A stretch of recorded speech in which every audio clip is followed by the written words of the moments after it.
ગત 29 ઓક્ટોબરના રોજ એ division police સ્ટેશનમાં બે જૂથ વચ્ચે સામાસામે ફાયરિંગનો બનાવ બનેલ હતો.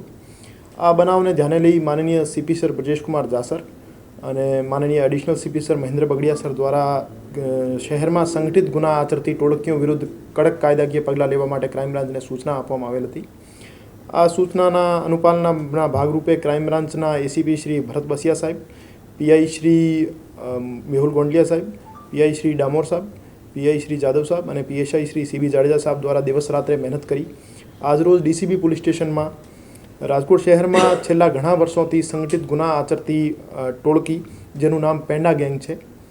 પેંડા ગેંગમાં રાજપાલસિંહ સુધીરસિંહ જાડેજા અને તેના અન્ય 16 સાગરીત આમ મળીને કુલ 17 આરોપીઓ વિરુદ્ધ જીસીટીઓસી કાયદા હેઠળ એક ગુનો દાખલ કરવામાં આવેલ છે.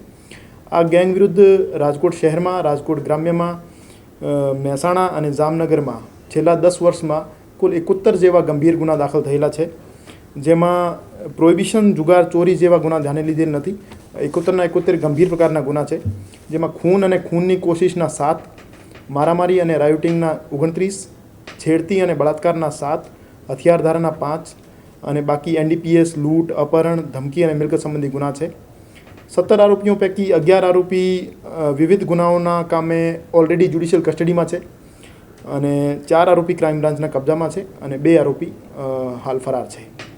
રાજકોટ શહેરની શાંતિને ડોળવાનો પ્રયાસ કરતી આવી બીજી ટોળકીઓની ઓળખાણ કરી લેવામાં આવેલ છે અને આવનાર દિવસોમાં તેઓના વિરુદ્ધ પણ બીજા જીસીટીઓસીના ગુના દાખલ કરવામાં આવશે અને આ તમામ આરોપીઓને જેલ હવાલે કરી ગેરકાયદેસર એમની જે વસાવેલ મિલકતો છે એને ટાંચમાં લેવામાં આવશે અને આવા સામાજિક તત્વોને પૂર્ણતયા નેસ્તનાબૂદ કરી દેવામાં આવશે.